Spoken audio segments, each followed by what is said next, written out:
I can't look back, it's too late now. My days are hours and I don't know how, but I believe the great is still yet to come. I won't stop fighting, man, until I'm done. All right, welcome to the, I guess this would be the new year, right? This is the 2024 edition of The Breakfast Ball. I am your host, Bob Cardia, and our dashing sidekick, the exceptionally valuable Richie Stoltz. Oh, thank you. Yeah. Thank you. I call it legacy. So today, our episode is you're full of Oh, but first, you know what? We're new to this. We're learning as we go.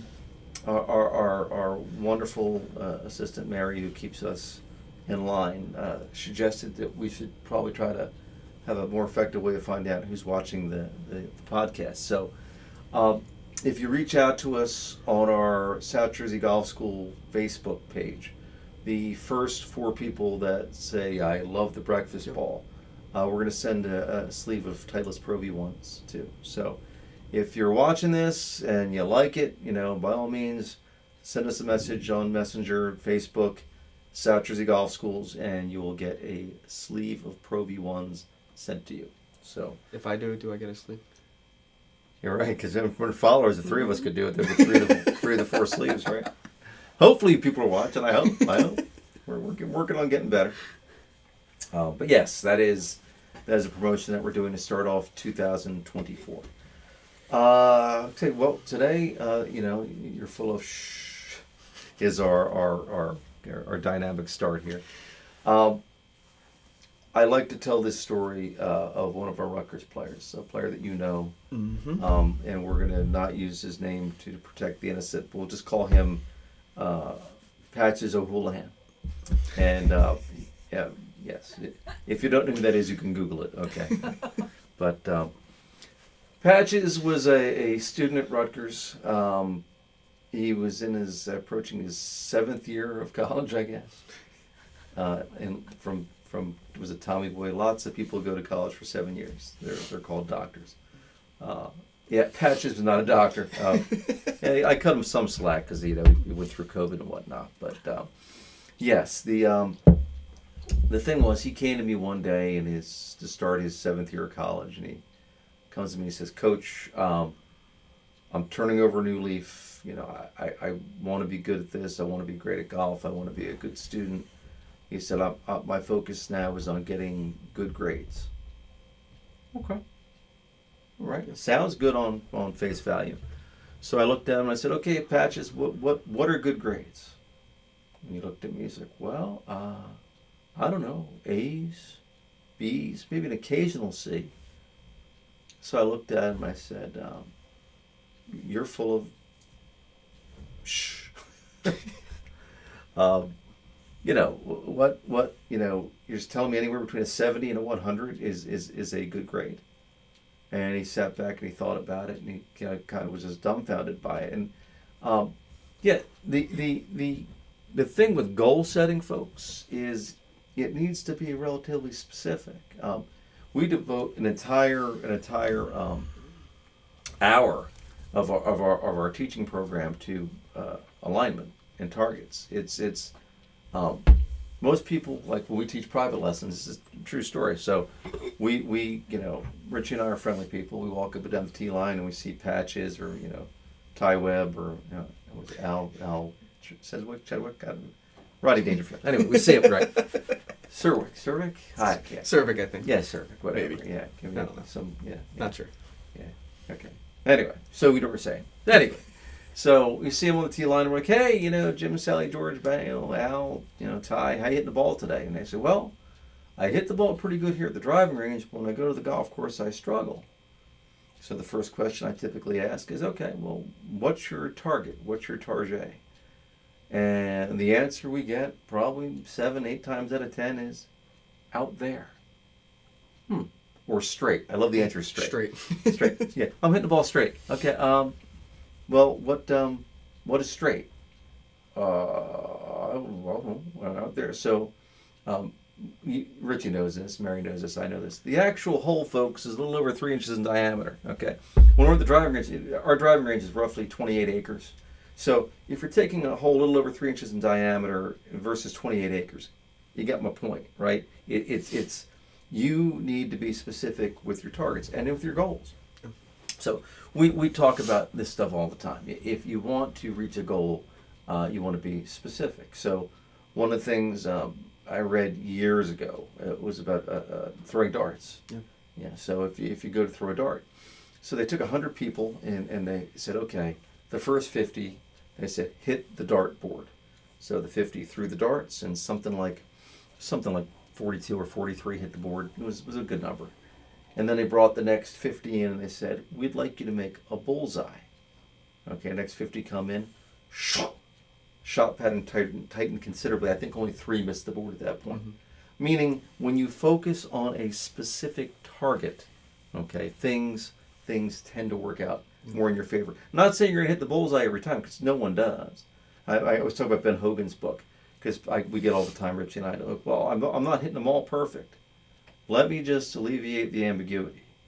Nobody does. Tiger doesn't hit them all perfect. Hogan's book, it said right in the beginning of it, it's like, I only feel like I hit 2 or 3 perfect shots around. And when you read that, you're like, well, Hogan was a, stuffy, kind of pompous. No. He's telling you what golf is a game of managing your mishits.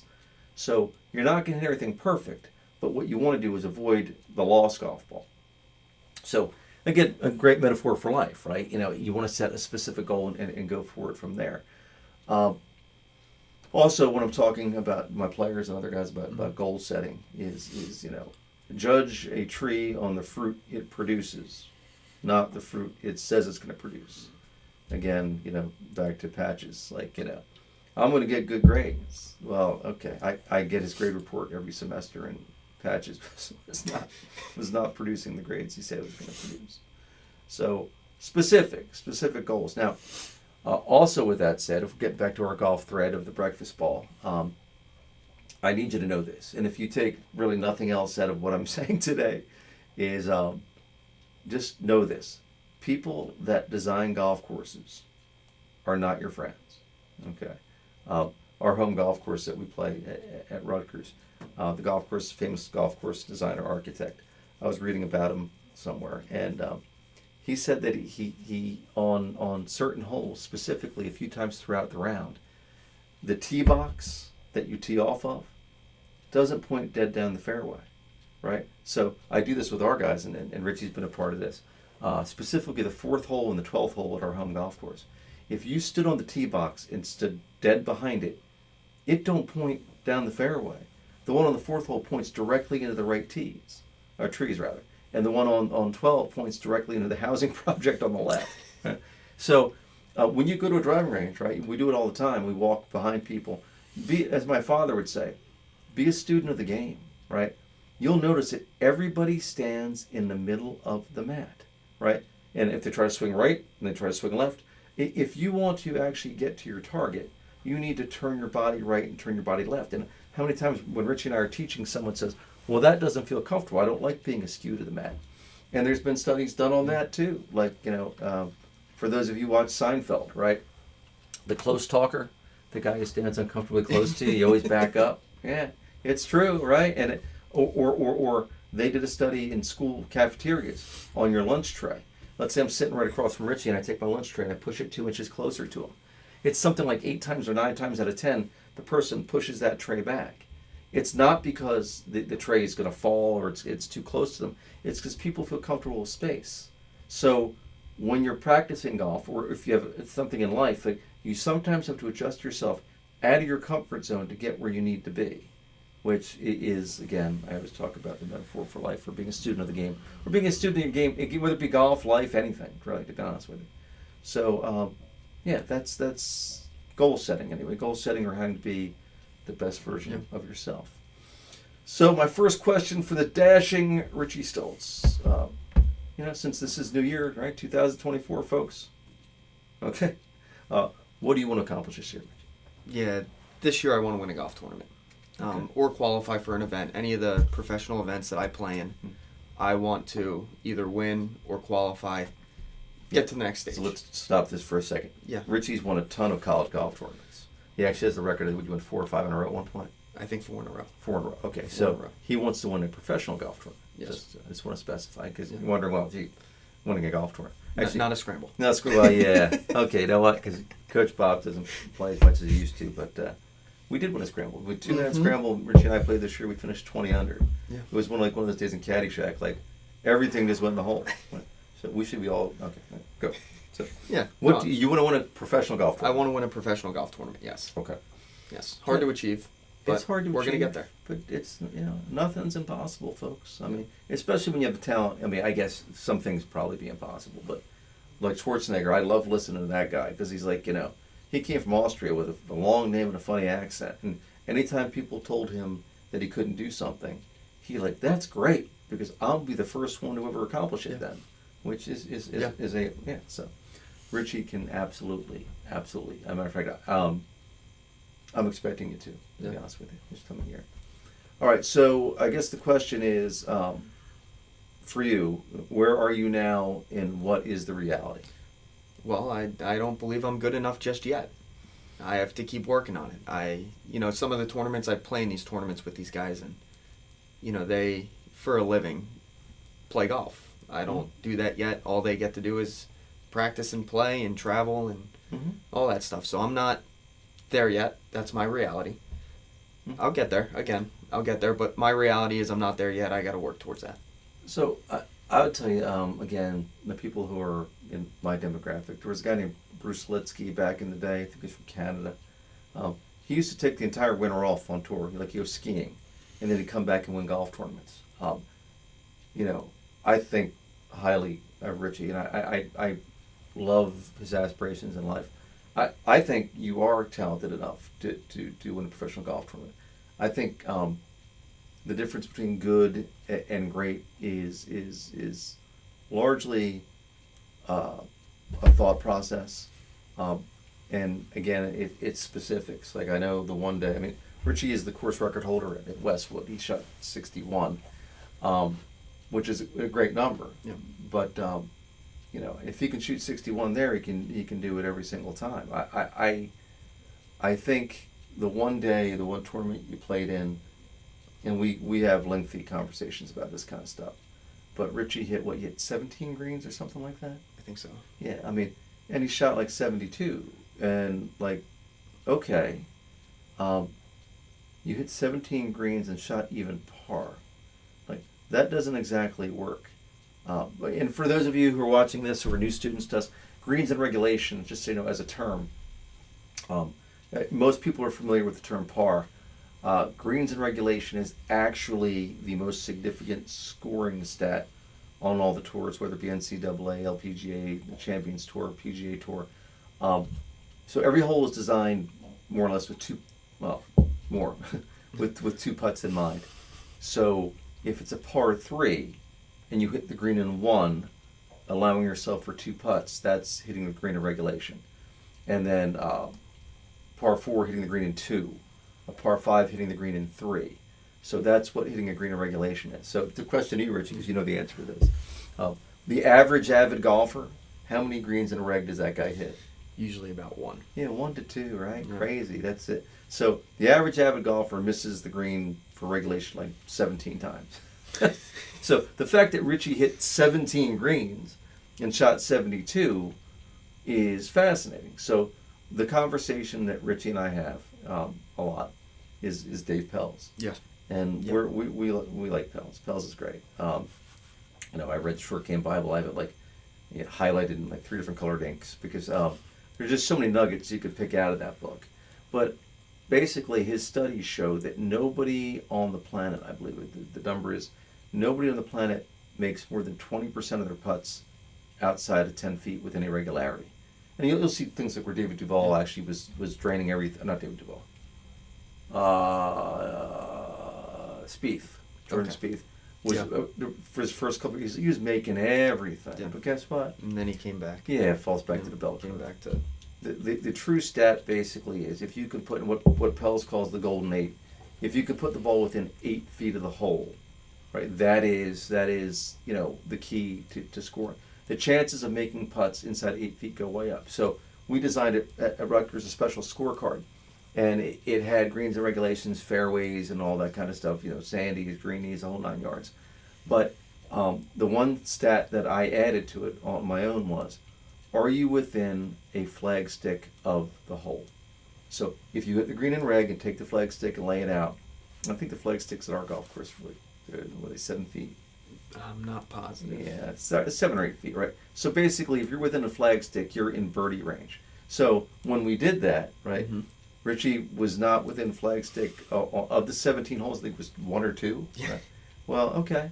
So yeah, coach, I hit 17 greens, but in reality, the wedges need to be tighter.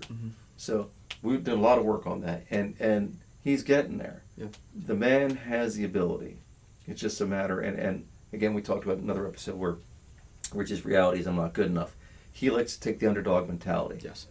My thought process is Richie is good enough, right? There's just I think it's Les Brown. There's winners, there's losers, and then there's people that have not learned how to win. Yeah. So we're going to put you in that category. Yeah. You've won college. We're going for the next level. Well, it's funny because once I came to you in college, the first tournament that I ever won with you was the first tournament I ever won. And then what happened after that? I get 10% I won the next rich and one. famous. I won the next one, Yeah. and I won the next Yeah. one. So that's when I first learned how to win in college. Yes. That was the first time I ever won anything. That makes me feel good. And then now I feel, once I get that one win professionally, Yeah. well, then it's just gonna Gonna keep happen. following. I agree. I tapped the table. You did tap the table.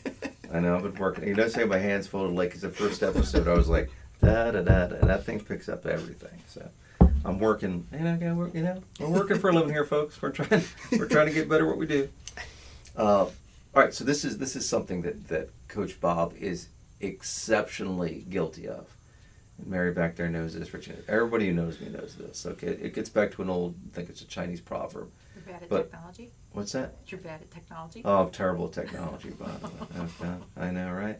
I try, I'm trying to get Richie and Mary to teach me technology. I guess And we're trying. I know. You know what the funny thing Try is, hard. though? Just to back up a step or two, it's like, when I was a kid, my dad was the worst at technology. And, I was the tech expert in the family.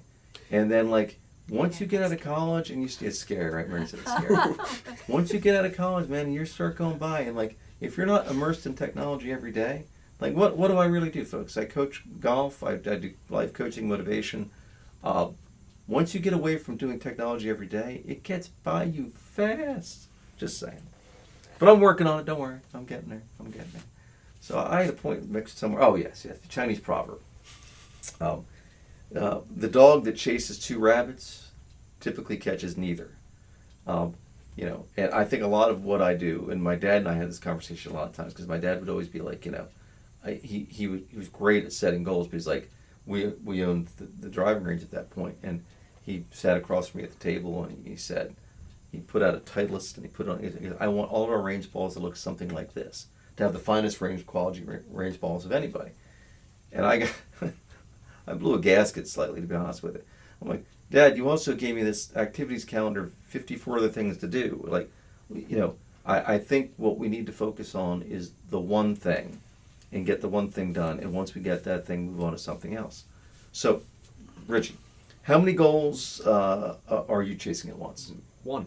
Ah, One. beautiful. The one thing. The one thing, yeah. If you set too many goals, like you said, the dog that chases 2 rabbits doesn't catch either. Yep. If you set too many goals, well, you're going to have trouble catching any of them. Yep. So, one goal at a time. So Hit that goal, then move on. I forget what book I was reading, because I read, again, Coach Bob, flaw, okay, is I'm never reading 2 books at once. Okay, which, so I forget which one. But anyway, the book alluded to a young motivational speaker guy, a performance, what do you call it, basically he wanted to meet with CEOs of large companies to tell them how to increase their production. And he went in, and he somehow it would have been Ford or whatever. I thought it says Ford. And he went in there, and he went through his entire presentation, and the chairman and CEO of Ford's like, yeah, that's great. I've heard it all before. And then the guy's like, what? I'll give you something that I guarantee will increase your production. And he's like, oh, okay. So this gets back to the book that I'm having my people read called The One Thing. It was on the New York Times bestseller list, and Zach, who is our golfer who made the finals of the USAM, he actually handed me a copy of it. So shout out to Zach on that one. More or less, what the book tells you to do is make a list of things. Let's say 3 things to do, and that's we do actually. I'm sitting behind me here. Each week, my staff gets together. Wow, well, this time's flying, huh? Mary's telling me about time. So, okay, here we go. So, the list of 3 things, okay? What you do is take the 3 things, and as I said last night in our winter instruction, was if it's pay the bills, update the resume, or clean my office. You take the most important thing first, pay the bills. Then resume, then office. And once you get done those 3 things, you move on to another list of 3. If you just focus on those 3 things weekly and get them done and then start a new list, you will increase your productivity without a doubt. So that's what we're doing that right now. So we're doing that with our groups, right? Yes. Yeah. The one thing after every week, they have to write down the one thing that they have to work on, and they go out and work on it. We talk about it next week. Yes. And when you're doing your one thing in golf instruction, Hale Irwin, I read his book, awesome point. He said people tend to practice what they're good at, right? Not what they need to work on. That's a big one. Yeah, it's huge. That's right. a big one. So in Richie's case, like sticking wedges closer, Richie bombs a driver. I mean, it's close. I don't practice with it. Yeah, right, because he's pushing 115 or 20 miles an hour, almost tour speed on his driver. He doesn't need to work on that. Okay, wedges is what he needs to work on. Mm-hmm. So that's again that. Hey, we're not going to stop fighting until we're done, and that's the whole mentality of the breakfast ball, and self-improvement in general. So, Happy New Year, folks! It's 2024. If you have a resolution, make sure it's the one thing. I'm Bob Cardia. Richie Stoltz, the dashing. The dashing Richie dashing. Stoltz. Yes, one of these days we're going to jump out of a cake. But anyway, on that disturbing note, we'll see you next time.